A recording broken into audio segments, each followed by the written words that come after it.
प्रियजनो, कसे आहात? सर्व काही ठीक आहे ना? हे एक किनारपट्टीचं क्षेत्र आहे. मी तुम्हाला रामेश्वर मधील धनुषकोडी नावाच्या ठिकाणाबद्दल सांगितलं नव्हतं का? 1964 मध्ये आलेल्या चक्रीवादळामुळे हे संपूर्ण गाव उद्ध्वस्त झालं. आता इथे आपण चर्च, घरे आणि इमारतींचे काही अवशेष पाहू शकतो. मी तुम्हाला त्या ठिकाणाहून बोलतोय कारण दुसऱ्या बाजूला समुद्र आहे, त्यामुळे इथे छान समुद्री वारा मिळतो. जसा समुद्राचा वारा माझ्या अंगावर येतो तसंच मी हलतो. तुमच्या आयुष्यातही कदाचित एखादी समस्या तुम्हाला हलवत असेल. ती समस्या तुमच्या घरातली असू शकते, कामाच्या ठिकाणी असलेली एखादी अडचण किंवा व्यवसायातील संघर्ष असू शकतो. तुमच्या आयुष्यातली परिस्थितीत एखादी समस्या तुम्हाला तुमचं आयुष्य आणि तुमच्या कुटुंबाला हलवत आहे. त्याचा विचार जरी केला तरी तुम्ही हलता. तुम्ही अशा परिस्थितीत आहात का? काहीतरी तुमच्यावर परिणाम करण्यापूर्वी एखादी परिस्थिती आधीच तुम्हाला हलवते.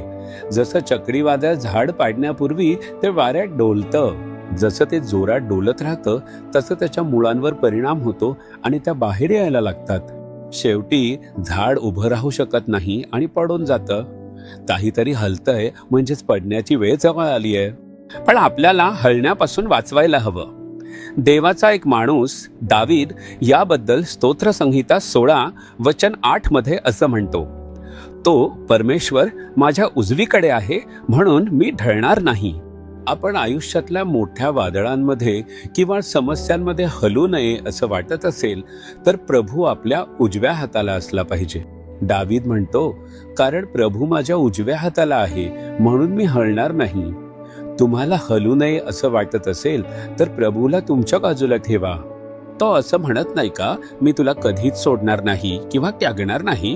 दावीदच्या आयुष्यात खूप संघर्ष आले. त्यांना लहान वयात सुद्धा हे सगळे तोंड द्यावे लागले. त्याने लग्न केल्यानंतर सासऱ्यामुळे समस्या निर्माण झाल्या आणि त्याला मुले झाल्यानंतर त्यांच्यामुळेही समस्या आल्या. अशा अनेक संघर्षांनी त्याला हलवण्याचा प्रयत्न केला, पण तो शेवटपर्यंत हलला नाही, कारण त्याने नेहमीच प्रभूला आपल्या उजव्या हाताला ठेवले होते.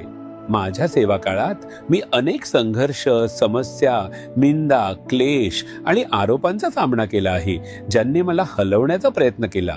पण मी अनेक वर्ष हललो नाही आणि माझी सेवा सुरू ठेवू शकलो आहे, कारण मी नेहमीच प्रभूला माझ्या उजव्या हाताला ठेवले आहे. तो नेहमी माझ्यासोबत आहे. हे मला उमगल्यामुळे मी आनंदाने पुढे जाऊ शकतो. तुम्ही घाबरू नका, तुम्ही हलणार नाही. आतापर्यंत तुम्ही हललात का? काही हरकत नाही.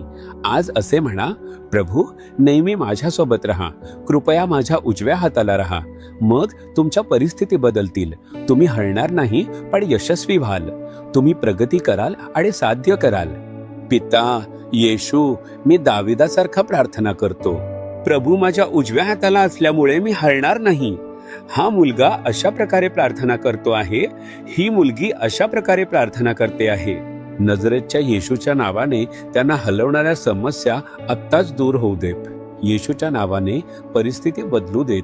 त्यांना बळकट करा आणि जपा, जेणेकरून ते हलणार नाहीत. मी येशूच्या नावाने प्रार्थना करतो. आमेन, आमेन. जीसस रिडीम्ड मराठी ह्या YouTube चॅनेलला सबस्क्राईब करा. सबस्क्राईब बटनावर क्लिक करा आणि बेल चिन्हावरही क्लिक करा. दररोजच्या नवीन कार्यक्रमांची माहिती मिळवा.